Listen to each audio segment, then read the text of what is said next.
Santificación. Santidad en las cosas pequeñas.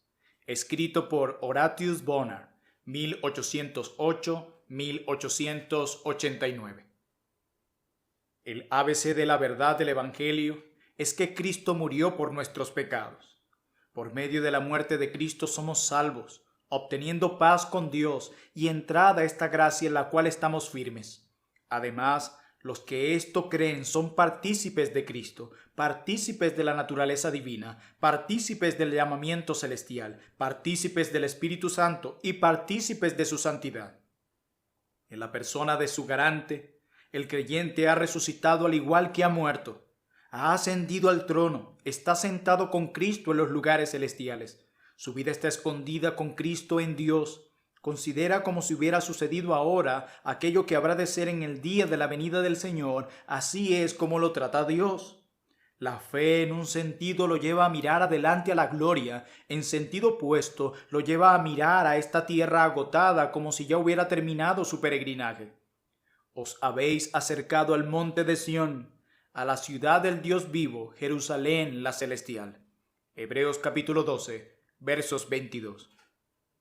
Es seguro entonces que el cristiano es llamado a ser consecuente y decidido, al igual que feliz, no conformado a este mundo, sino al mundo venidero que ya mora en él por fe.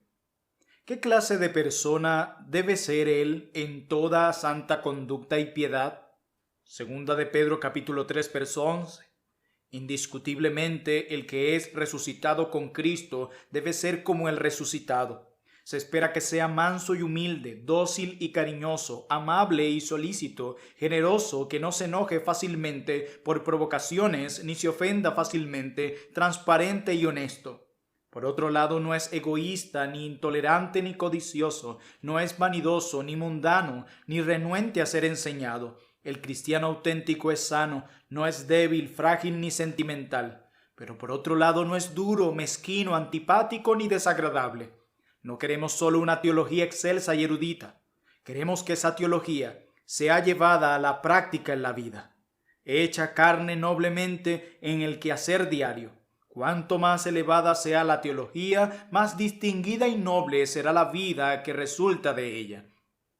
Debe conferir firmeza y sencillez al carácter y la conducta del cristiano, dignidad genuina sin orgullo, dureza ni frialdad, verdadera fuerza de voluntad sin terquedad, caprichos ni inconstancias.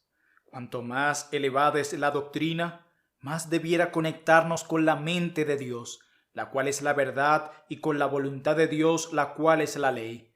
Valoramos las elevadas enseñanzas de las epístolas, pero no por eso damos menos valor a la ley y los profetas. Escuchamos la doctrina apostólica y aprendemos a decir: con Cristo estoy juntamente crucificado, y ya no vivo yo, mas vive Cristo en mí. Gálatas capítulo 2, versículo 20. Pero no por eso rechazamos los preceptos apostólicos como si fueran inferiores. Desechando la mentira, hablad verdad cada uno con su prójimo. Efesios capítulo 4, verso 25. El que hurtaba, no hurte más. Efesios 4:28. Quítese de vosotros toda amargura, enojo, ira, gritería y maledicencia y toda malicia. Efesios 4:31. Inmundicia o avaricia ni aun se nombre entre vosotros, ni palabras deshonestas, ni necedades, ni truhanerías. Efesios 5:4. Dejad también vosotros todas estas cosas: ira, enojo, malicia, blasfemias, palabras deshonestas de vuestra boca. Colosenses 3:8. No mintáis los unos a los otros, habiéndoos despojados del viejo hombre con sus hechos. Colosenses 3:9. Estos son los mandamientos del Espíritu Santo y son la ley, tan cierto como lo que fue proclamado en Horeb entre el fuego y las tinieblas. La verdadera cuestión con nosotros no es si obedeceremos esta o aquella ley, sino cualquier ley en absoluto. Si la obediencia a la ley apostólica no es legalismo, tampoco lo es la obediencia a la ley moral. La vida auténtica entonces no es una vida contra la ley, ni una vida sin ley, ni una vida por sobre la ley. Es una vida en la cual la ley encuentra su desarrollo más pleno y perfecto. Así fue en el caso de Jesús, y así debe ser en nosotros hasta que nos parezcamos más a Él en espíritu y en nuestro diario andar. Es una vida completamente responsable, recta, honorable. Responsable en las cosas pequeñas como en las grandes, en los negocios, en tener orden en nuestro hogar, en administrar bien nuestro tiempo y nuestro dinero, en cumplir los compromisos, en cumplir las promesas, los deberes, en ser testigos de Cristo, en no conformarnos al mundo. El hombre que sabe que ha resucitado con Cristo y ha puesto su mira en las cosas de arriba, será un hombre justo, digno de confianza, sincero, generoso y veraz. Agrega a su fe virtud, a la virtud conocimiento, al conocimiento dominio propio, al dominio propio paciencia, a la paciencia piedad y a la piedad afecto fraternal y al afecto fraternal amor. Así lo declara la segunda carta del apóstol Pedro, capítulo 1, versículos 5 al 7. No querrás ser ocioso ni sin fruto, como lo declara segunda carta de Pedro, capítulo 1, verso 8. Todo lo que es verdadero, todo lo honesto, todo lo justo, todo lo puro, todo lo amable, todo lo que es de buen nombre, Filipenses 4:8, en estas cosas pensará y éstas hará. Porque existe el peligro de caer en un cristianismo afeminado y pusilánime en busca de una teología elevada y etérea. El cristianismo nació para la tenacidad, no es una planta exótica. En cambio, sí es fuerte, reforzado por los embates del viento, no languido, ni infantil ni cobarde. El cristiano camina con paso firme y cuerpo erguido. Es amable pero firme, es gentil pero honesto, es tranquilo pero no superficial, servicial pero no tonto, decidido pero no grosero. No teme argumentar con palabras firmes de condenación contra el error ni levantar su voz contra el mal circundante con el pretexto de que él no es de este mundo. No rehúye reprender honestamente a alguien por temor de que lo juzguen de mostrar un espíritu no cristiano.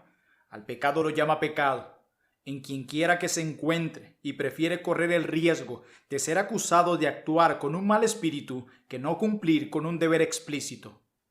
Tanto la religión del Antiguo Testamento como la del Nuevo se caracterizan por sus testimonios fervientes y francos contra la maldad. Decir cosas suaves, en tal caso, puede ser sentimentalismo, pero no es cristianismo. Es una traición a la causa de la verdad y la justicia. Si alguien hay que debería ser franco, varonil, honesto, animoso, no digo brusco ni grosero, porque el cristiano tiene que ser cortés y respetuoso. Es aquel que sabe por experiencia que el Señor es clemente, anticipando la venida del día del Señor. Sabe que el amor cubre multitud de pecados, pero no llama bueno a lo malo porque un hombre bueno lo haya cometido.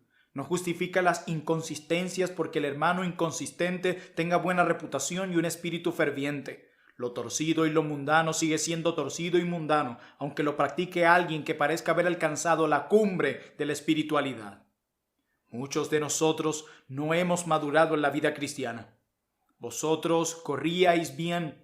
¿Quién os estorbó para no obedecer a la verdad? Gálatas 5:7. Ha sido una obra que se inició bien, pero dejada sin terminar.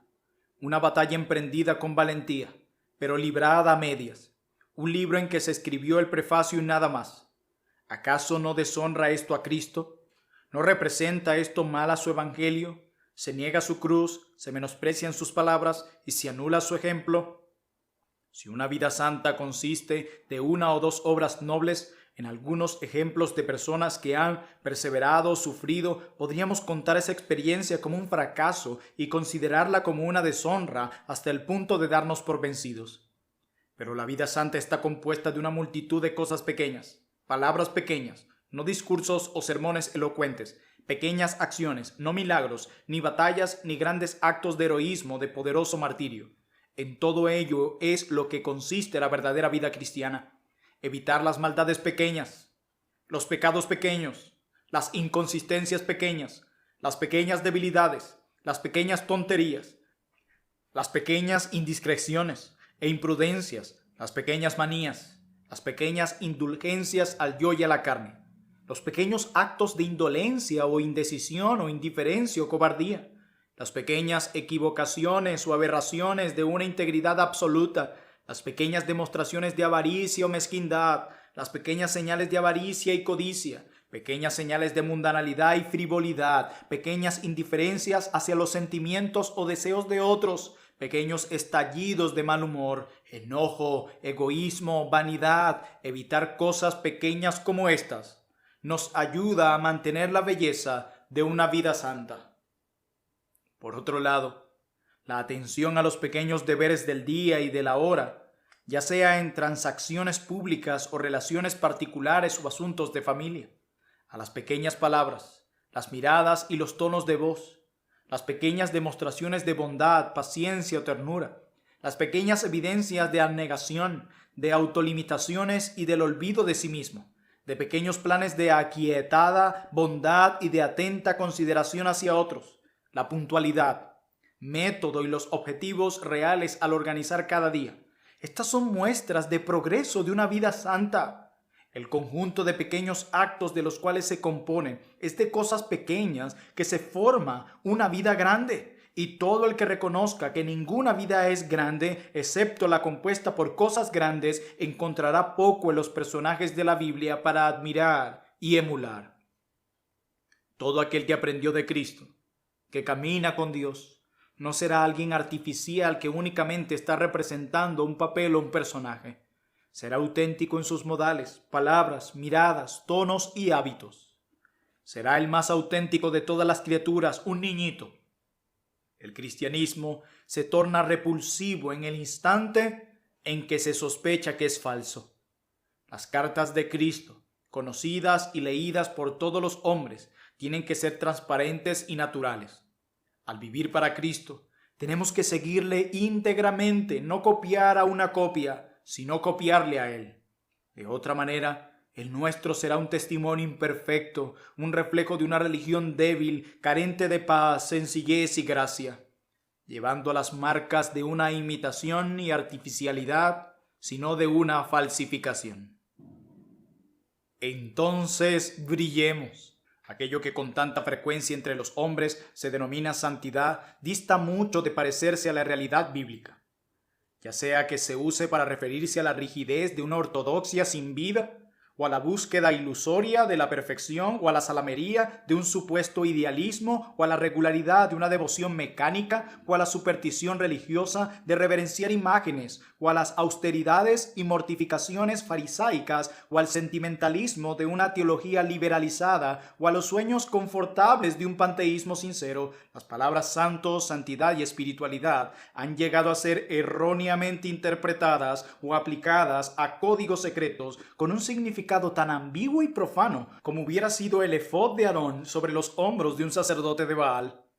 Este uso de fórmulas y terminología bíblica después de que han sido excluidos su verdadero significado es uno de los engaños sacrílegos de la época que resultan sumamente ofensivos al estudiante sincero de la palabra. Cristo es la representación, la ilustración, el modelo. Parecerse a Él es santidad. El que es santo se conforma a su imagen. Cualquier otro ideal es vanidad. Tenemos que aprender de los 4 evangelios lo que es una santidad viva. Para ver una exposición doctrinal sobre ella, tenemos que ir a las epístolas.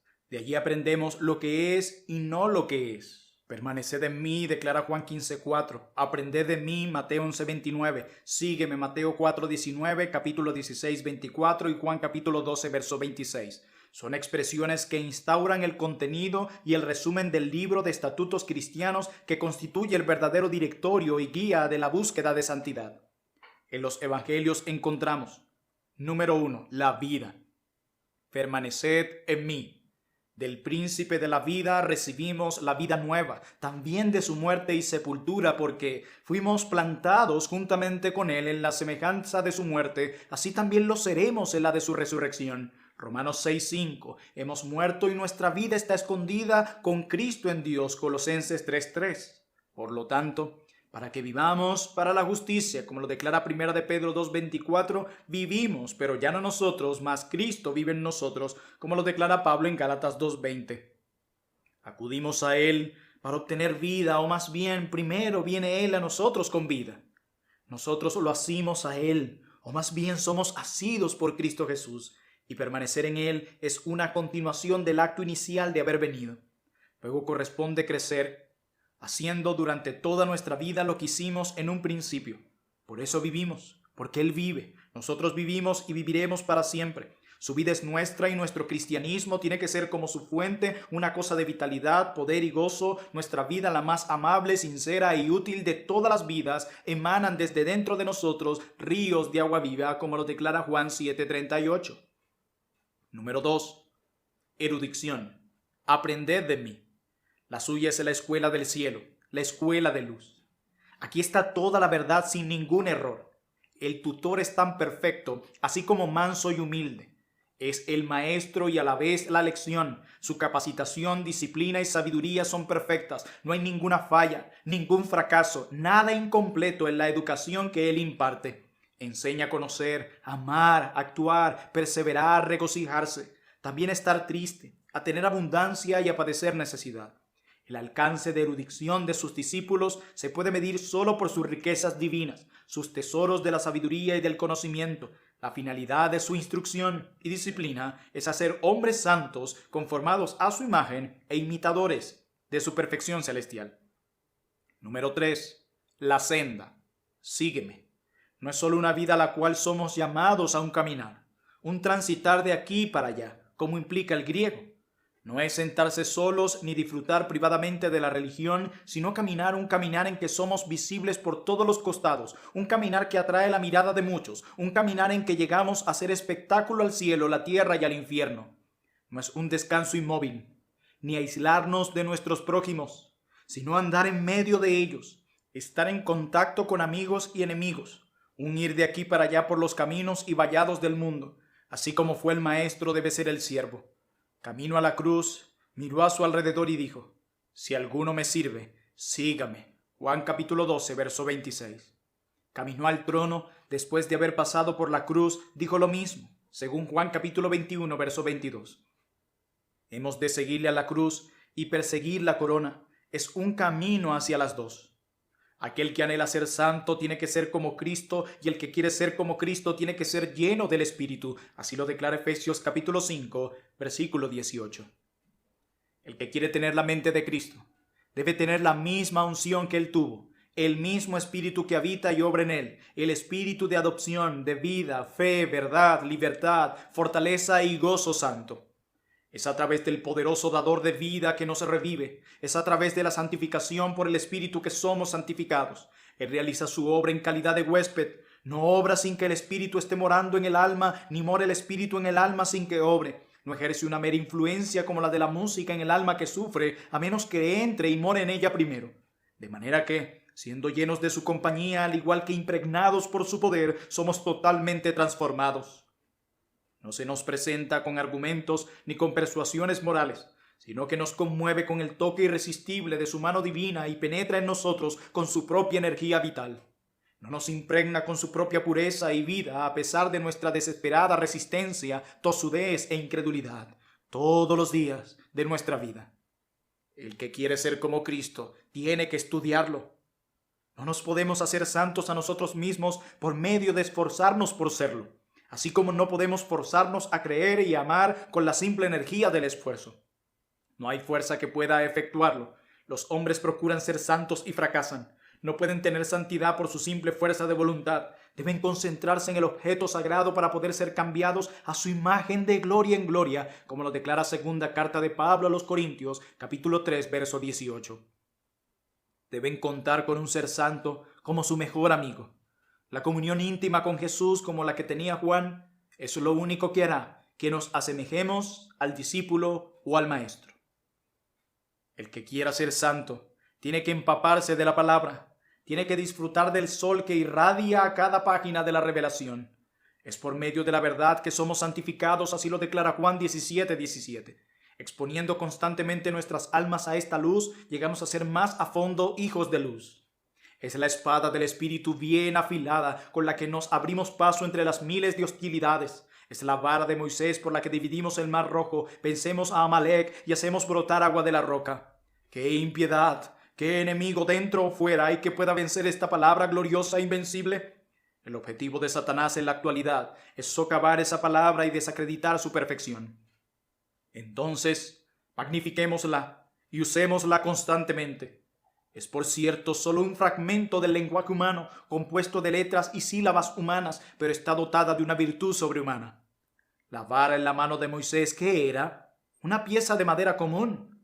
No obstante, partió el mar rojo por la mitad. Esa serpiente en el poste, ¿qué era? Un poco de bronce. Sin embargo, curó a miles. ¿Por qué? Porque esa madera y ese bronce estaban conectados con la omnipotencia y eran conductores de la electricidad celestial. Entonces, dejemos que la Biblia sea para nosotros el libro de todos los libros para herir, curar, avivar, fortalecer, confortar y purificar. No obstante, todo lo dicho, el que quiere ser santo tiene que luchar. Debe pelear bien en las batallas del Señor, como lo declara 1 Timoteo 1:18. Pelear la buena batalla, como lo declara 1 Timoteo 6:12. Pero no con armas carnales, como lo declara 2 Corintios 10:4. Debe pelear de rodillas, siendo sobrio y velando en oración, como lo declara primera carta del apóstol Pedro, capítulo 4, verso 7. Tiene que lidiar con principados y poderes, ser fuerte en el Señor y en el poder de su fuerza, habiendo tomado toda la armadura de Dios, ceñido los lomos con la verdad, vestido con la coraza de justicia, el escudo, el yelmo y la espada, como lo declara Efesios capítulo 6, versos 13 al 17. Esta batalla no es de los fuertes, sino para los débiles. Se pelea en debilidad y la victoria es de los que carecen de fuerza, porque este conflicto no es algo que le sucede a todos, sino a los que confiamos en la victoria desde el principio, sabiendo que somos vencedores por medio de aquel que nos amó y alentó con la recompensa septuple. Al que venciere le daré a comer del árbol de la vida, el cual está en medio del paraíso de Dios, como lo declara Apocalipsis capítulo 2, verso 7. Aunque enfrentamos la hostilidad de los demonios en nuestro diario caminar y enfrentamos lucha terrenal, contamos con la ayuda de los ángeles, que no son más que espíritus al servicio de Dios y son enviados para ayudar a los que recibirán la salvación, al igual que con el poder del Espíritu Santo. Efesios capítulo 1, versículo 13. El que quiere ser santo tiene que velar. Pero tú, vela en todo. 2 Timoteo 4:5. Velad, estad firmes en la fe, portaos varonilmente y esforzaos. 1 Corintios 16:13. Los hijos de las tinieblas duermen o tropiezan en la oscuridad. En cambio, nosotros que somos del día, seamos sobrios para que no nos venzan las tentaciones y caigamos en las artimañas del diablo o las seducciones de este mundo licencioso. Bienaventurado el que vela, Apocalipsis 16:15. Mientras velamos, testifiquemos de la buena profesión, como lo declara 1 Timoteo 6:13, y hagámoslo sin avergonzarnos de aquel cuyo nombre llevamos. Corramos con paciencia la carrera que tenemos por delante, despojémonos de todo peso y del pecado que nos asedia, y sigamos la justicia, la piedad, la fe, el amor, la paciencia, la mansedumbre, como lo declara 1 Timoteo 6:11, puestos los ojos en la venida y en el reino de nuestro Señor Jesús, como lo declara Tito capítulo 2, verso 13. El que quiere ser santo tiene que entender su responsabilidad de serlo. Debe comprender su compromiso como miembro del cuerpo de Cristo, al igual que participe del Espíritu Santo. El pensamiento que no alcanzaremos la perfección aquí no debe ser motivo para debilitar nuestro sentido de responsabilidad ni para dar cabida a lo que contristaría al Espíritu Santo de Dios, con el cual fuimos sellados para el día de la redención, como lo declara Efesios 4:30. No, porque la posesión personal de esa plenitud, hasta donde vasijas como nosotros pueden contenerla, es responsabilidad de cada santo. Somos santificados por la sangre, a fin de que seamos santificados por el Espíritu Santo, guiados por el Espíritu Santo. Sea nuestro cuerpo templo del Espíritu Santo, andemos en el Espíritu, hablemos por el Espíritu, vivamos en el Espíritu y teniendo la comunión del Espíritu Santo. El cristiano no debe jugar con el pecado bajo ningún pretexto, y menos con la excusa de que no está bajo la ley. Las advertencias y los preceptos apostólicos son tan explícitos como los de Moisés y mucho más numerosos. Como poseedores del espíritu de amor debemos amar, dejando a un lado toda malicia, maldad, hipocresía, maledicencia, pagando cada día la deuda que nunca puede ser pagada, el amor. Romanos 13:8.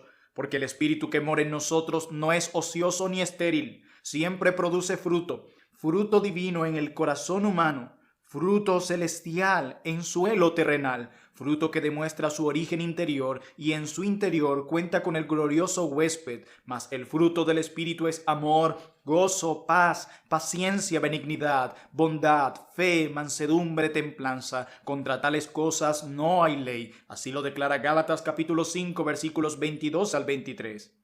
Como los que han sido librados del presente siglo malo, separémonos del mundo como lo hicieron los santos de antaño, manteniéndonos alejados de sus fiestas como hombres que no tienen tiempo para semejantes cosas, aunque sean inocuas, manteniendo nuestras vestiduras sin contaminación. Desconfiemos de las conversaciones y bromas vanas, cuidémonos de su literatura superficial porque carcomerá como gangrena, corrompiendo el gusto y debilitando el alma. Mantengamos sin mancha nuestro gusto por la oración y comunión con Dios como el gran preservador contra las seducciones de la época, porque sólo la intimidad con Dios puede impedir alguna intimidad con el mundo. No tratemos de combinar la novela con la Biblia, el armario con el salón de baile. Tampoco intentemos servir a dos señores, tomar de dos copas, adorar a dos dioses, disfrutar de dos religiones, arrodillarnos ante dos altares. Estemos en guardia contra el viejo hombre en todas sus formas, sea indolencia, mal genio, frialdad, rudeza, desobediencia o descuido, mezquindad, codicia, falta de respeto, ligereza, engreimiento, soberbia, astucia, obstinación, amargura, trivialidad en asuntos serios, estupideces o amor por la preeminencia. Cultivemos una conciencia sensible, evitando antiguas ideas y presunciones, cuidando de no cometer pequeños pecados ni omisiones de pequeños deberes, redimiendo el tiempo pero sin afanes, tranquilos, alegres, transparentes, felices, afables, generosos, desinteresados, considerados con los demás. En vista de que tenemos que protestar contra el mundo en relación de muchos puntos importantes, procuremos diferir con él lo menos posible en asuntos indiferentes, demostrando siempre amor hacia aquellos con quienes nos encontramos, no importa lo irreligiosos y antipáticos que sean, evitando en especial exhibir un espíritu despectivo o un aire de superioridad. Como discípulos de Cristo, que sea nuestro discipulado íntegro y consecuente, nuestra conexión con Él se exhiba en conformidad con su semejanza. Sea nuestra vida un credo completo, nuestro andar la personificación de todo lo que es honesto, hermoso y de buen nombre. La verdad de Cristo santifica y también libera, su sabiduría purifica y también aviva. Tengamos cuidado en aceptar la libertad sin la santidad, la sabiduría sin la pureza, la paz sin celo y amor. Seamos personas fieles en el mejor sentido de la palabra, fieles con nosotros mismos, fieles a nuestro nuevo nacimiento y nuestro nombre nuevo, fieles a la iglesia de Dios, fieles al Espíritu que mora en nosotros, fieles al Señor y a su doctrina, fieles a ese libro del cual Cristo es el tema central. Seamos fieles a la verdad, amándola, no porque sea agradable, atractiva o antigua, sino porque es la verdad y es divina. Alimentémonos de ella cada día con renovado apetito, pues así agregaremos no uno, sino muchos codos a nuestra estatura, creciendo en la gracia y en el conocimiento de nuestro Señor Jesucristo. Nuestra constitución espiritual tiene que ser reforzada, no solo para estar fuerte para hacer la obra o pelear la batalla, sino también para estar inmunizados contra la infección de la época, contra el veneno con el que el Dios de este mundo, el príncipe de la potestad del aire, ha impregnado nuestro ambiente.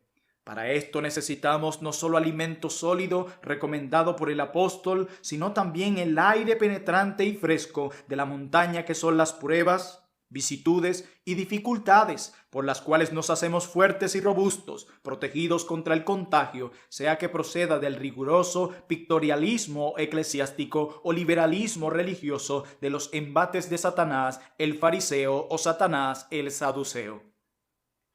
Los que han caído en un credo no saben cómo, se han soñado con él o han sido arrastrados por la multitud. Aquellos para quienes el hallazgo de un credo ha sido cuestión de lectura, educación o emoción. Aquellos para quienes la fe ha sido solo el resultado de un conflicto intelectual, no una lucha a muerte de la conciencia. Aquellos no poseen el verdadero poder para resistir.